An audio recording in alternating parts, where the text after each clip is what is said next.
Comme nous l'avons vu à la fin de la vidéo précédente, les séries qui vont le plus nous intéresser sont celles dont le terme général tend vers 0.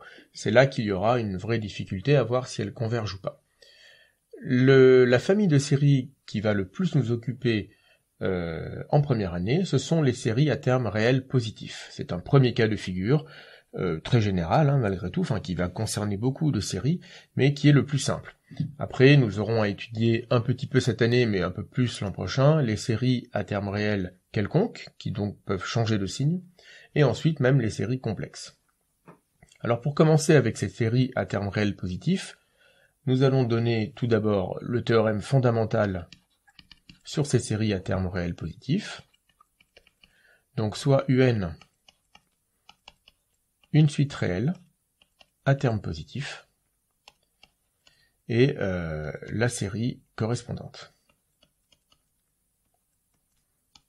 Donc la série de terme général UN.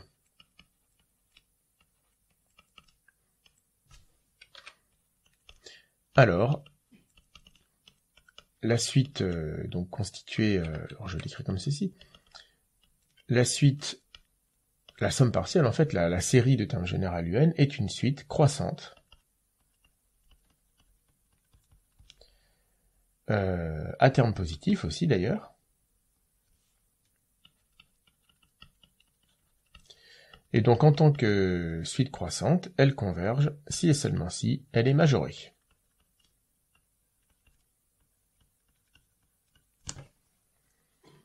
C'est un résultat finalement qui est très simple, mais qui va être fondamental pour la suite du chapitre. Donc la démonstration ne pose pas beaucoup de problèmes non plus. Ici nous avons supposé que pour tout n, un était positif, donc bien évidemment, la somme pour k allant de 0 à n duk est positive, c'est le premier point. D'autre part, si nous posons, alors ce sera un peu plus simple, si nous posons Sn, cette somme partielle, la somme pour k allant de 0 à n duk, donc je vais mettre ainsi, alors, Sn plus 1 moins Sn, c'est un calcul que nous avons déjà vu, et c'est égal à un plus 1. Et comme un est positif, Sn plus 1 moins Sn est positif, donc la suite des sommes partielles est croissante. Et puis c'est tout, puisque nous savons qu'une suite réelle croissante converge si et seulement si elle est majorée, ce qui nous donne la fin de ce théorème, la dernière partie. La suite de cette seconde partie consiste donc à donner des critères de convergence pour des séries. Presque tout le temps, ces critères, en fait tout le temps je crois, ces critères vont être ce que l'on appelle des critères de comparaison. Si nous avons une série somme des UN, nous allons la comparer à une autre série dont nous connaissons plus de choses, donc en particulier dont nous connaissons la nature, la convergence ou la divergence. Nous allons donc avoir plusieurs séries qui vont servir de référence, et si nous comparons une série que nous voulons étudier à ces séries de référence, nous pourrons, nous l'espérons, nous pourrons donner la nature de la série que nous étudions. Premier résultat de cette nature, c'est la proposition 2,4, c'est la plus simple. Ce n'est pas forcément celle qui sera donc la plus puissante, et que nous utiliserons le plus. Nous allons prendre deux suites réelles, à terme positif. Premier cas de figure, si à partir d'un certain rang,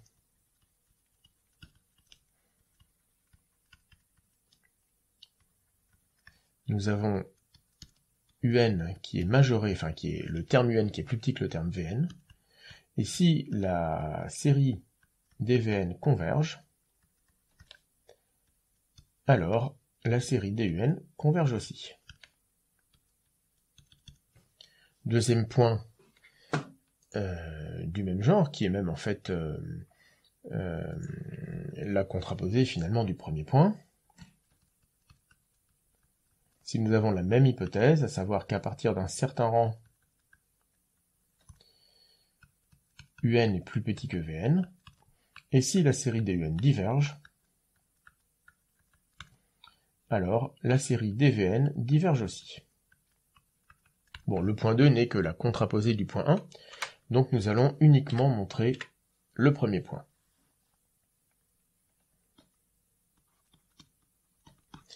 Appelons n0 le rang à partir duquel nous avons cette inégalité, cet encadrement de un. Donc soit n0 dans n, tel que, pour tout n dans n, si n est plus grand que n0, alors nous avons bien un encadré par 0 et vn. Et donc je le réécris, supposons que la série de termes général vn converge.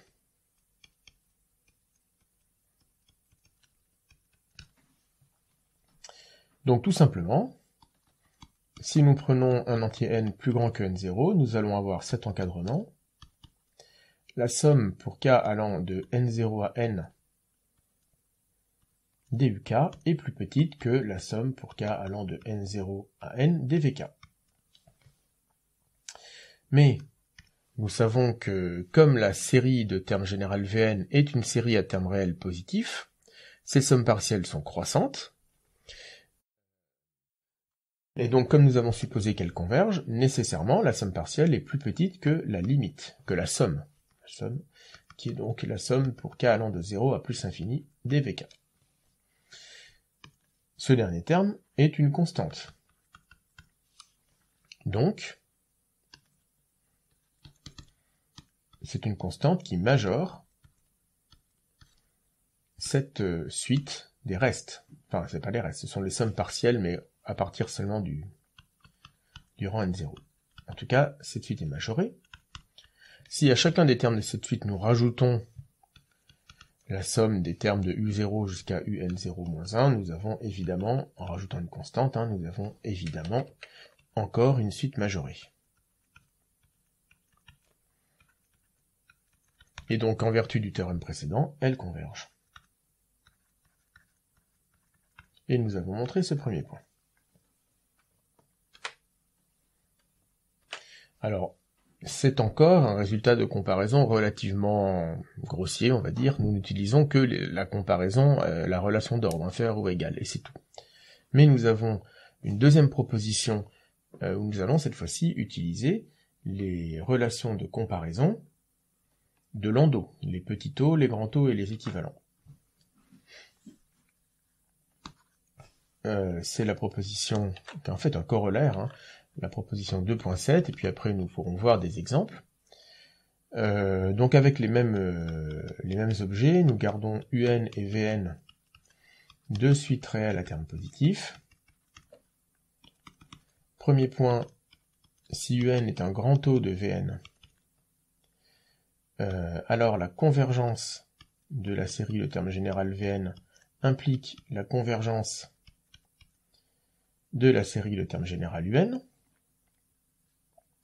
et dans le même ordre d'idées que dans le point précédent, par contraposition, j'ai oublié d'écrire que ça convergeait, la divergence de la série de termes général un implique la divergence de la série de termes général vn. Nous avons le même résultat avec un petit taux. Bon, je ne réécris pas tout en détail. Même résultat si un est un petit taux de vn. Et dans le cas d'une équivalence, si un est équivalente à vn, alors là nous avons une équivalence entre les convergences.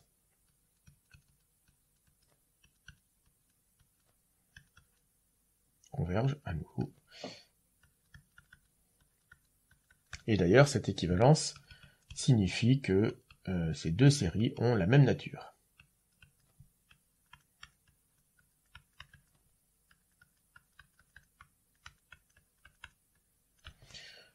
C'est vraiment un corollaire de la proposition 2.4. Pour le premier point, si un est un grand taux de Vn, alors d'ailleurs je ne l'ai pas indiqué, mais pour que un égale grand taux de Vn ait un sens, il faut supposer, je vais le rajouter ici, il faut supposer que la suite Vn ne s'annule pas. En tout cas, c'est la définition qui est au programme. Il y en a une autre un peu plus générale, mais c'est la définition qui est au programme ici. Alors cela signifie que la suite UN sur Vn est bornée.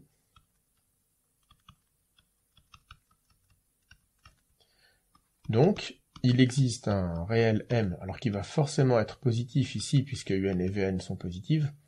Il existe M positif tel que, pour tout n dans n, UN sur Vn est plus petit que M.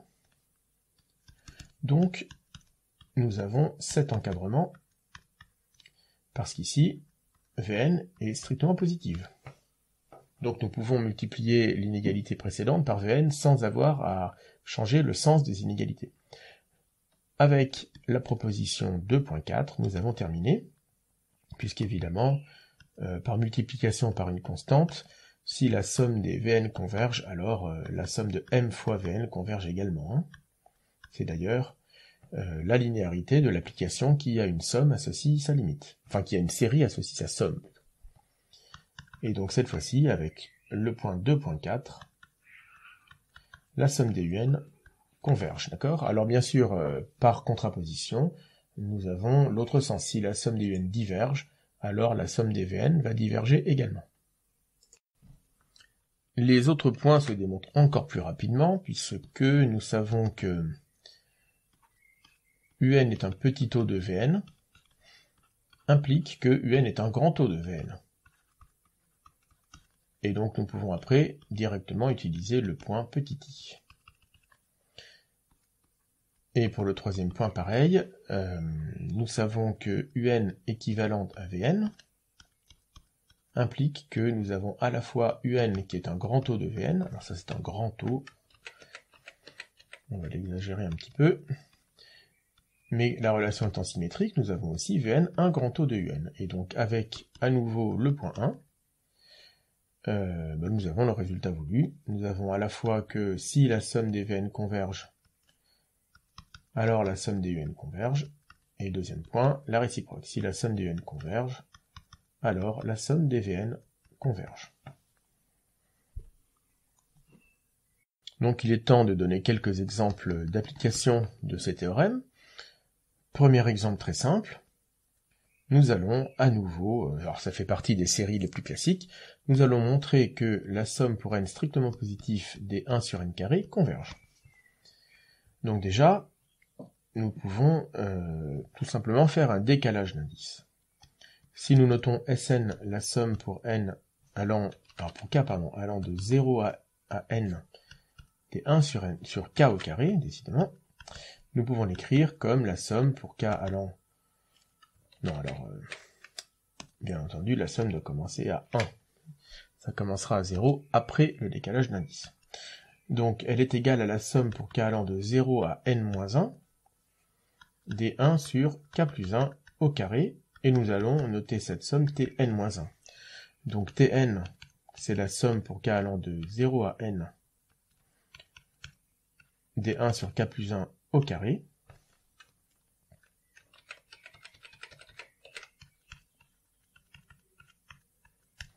et c'est donc la somme partielle de la série de termes général 1 sur k plus 1 au carré. Donc finalement, la somme des 1 sur n au carré à partir du rang 1 ou la somme des 1 sur n plus 1 carré à partir du rang 0, ce sera la même chose.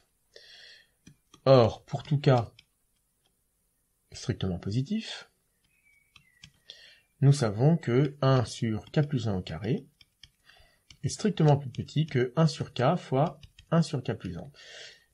Donc, si la série de termes général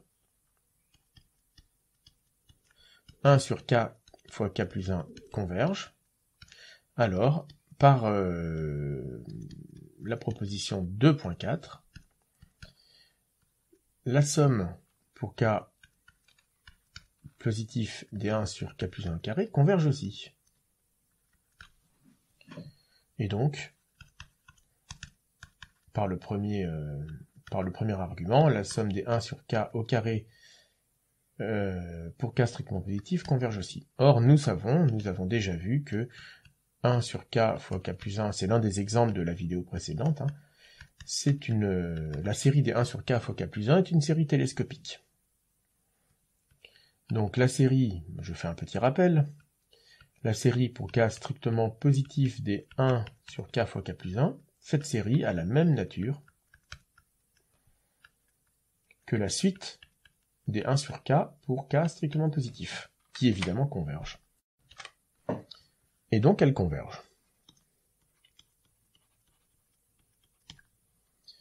Donc nous avons, au cours de ces deux vidéos, rappelé, et même ici dans ce cas-là démontré, que la série de termes général 1 sur n divergeait, mais que la série de termes général 1 sur n carré convergeait. Donc nous allons revenir un peu plus en détail sur ces types de séries, où nous avons des séries de termes général 1 sur n puissance alpha. Alors d'abord, un second exemple où nous allons utiliser le premier exemple. Nous savons là encore que sinus de 1 sur n carré est équivalent à 1 sur n carré quand n tend vers plus l'infini. Or, nous venons de le voir, la série de termes général 1 sur n carré converge, donc par comparaison, la série des sinus 1 sur n carré converge aussi. Mais alors attention, les théorèmes que nous venons de démontrer ne donnent des renseignements que sur la nature des séries. Ça nous dit juste si la série va être convergente ou divergente, mais en aucun cas cela ne nous donne de renseignements sur la valeur de la limite, sur la somme.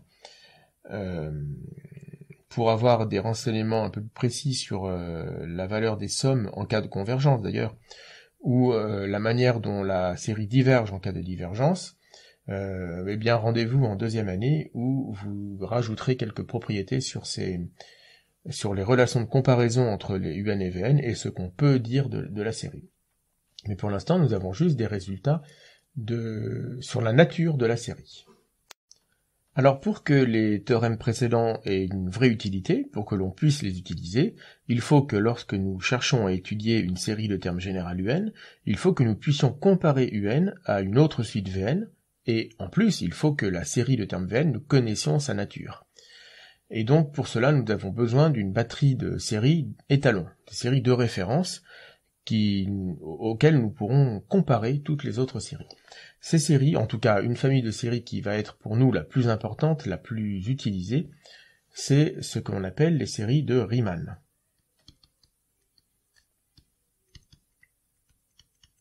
Ce sont toutes les séries dont les termes généraux vont être les UN, puissance alpha, quand alpha est un réel. Donc on appelle série de Riemann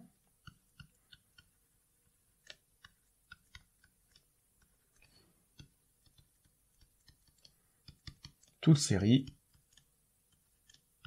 de la forme somme pour n strictement positif des 1 sur n puissance alpha avec alpha un réel.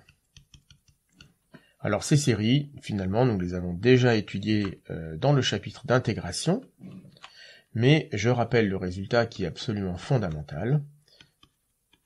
Cette série de Riemann, somme des 1 sur n puissance alpha, converge si et seulement si alpha est strictement plus grand que 1, qui est donc le théorème général dont nous avons déjà vu deux cas particuliers. La série de termes général 1 sur n diverge, et la série de termes général 1 sur n au carré converge. Alors, il y a plusieurs démonstrations possibles. Une possibilité est d'utiliser la comparaison série intégrale qui a été détaillée dans le chapitre d'intégration, mais nous allons redétailler à nouveau cette comparaison série intégrale dans la partie 3, dans la vidéo suivante. Une autre méthode est d'utiliser, ce qui nous donnera un exemple de ce théorème, est d'utiliser les théorèmes de comparaison précédents. Donc, le cas n égale 1 est un petit peu à part. Alors déjà, nous pouvons remarquer que lorsque alpha est inférieur ou égal à 0, 1 sur n puissance alpha ne tend pas vers 0. Alors soit elle diverge carrément si alpha est strictement négatif, ou alors elle tend vers 1 si alpha est égal à 0. Dans tous les cas, nous avons divergence grossière de la série des 1 sur n puissance alpha. Donc comme toujours, quand il y a divergence grossière, ce n'est pas ce cas-là qui est le plus intéressant. Maintenant, si alpha est égal à 1, c'est un petit peu particulier. Nous pouvons remarquer que 1 sur n est équivalent à log de 1 plus 1 sur n, et donc cette suite est équivalente à la suite log de n plus 1 moins log de n. Donc, nous allons utiliser deux résultats vus précédemment. D'une part, la série de termes général 1 sur n a même nature que la série de termes général log de n plus 1 moins log de n, mais cette dernière série est télescopique, et donc cette dernière série, qui a donc elle-même même nature que la suite log de n.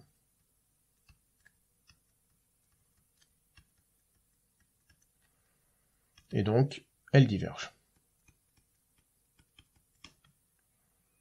Ensuite, si alpha est strictement positif mais différent de 1, nous allons pouvoir donner un équivalent de la suite 1 sur n puissance alpha. Donc pour cela, nous pouvons faire un développement asymptotique de la suite suivante, 1 sur n puissance alpha moins 1, moins 1 sur n plus 1, puissance alpha moins 1. Nous pouvons mettre ici 1 sur n puissance alpha moins 1 en facteur.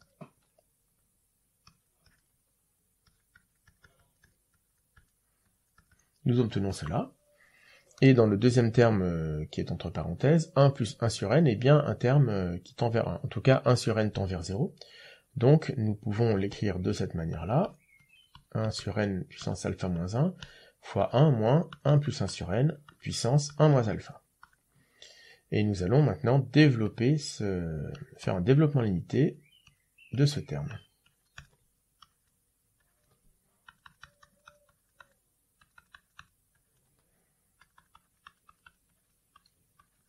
Voilà. Nous savons, alors c'est là que c'est indispensable, ici, 1 moins alpha est différent de 0. Donc en faisant ce développement, nous avons un vrai terme d'ordre 1, en tout cas d'ordre en 1 sur n, qui n'est pas nul. Donc si nous continuons notre développement, c'est 1 sur n puissance alpha moins 1, facteur de alpha moins 1, fois 1 sur n, plus un petit o de 1 sur n.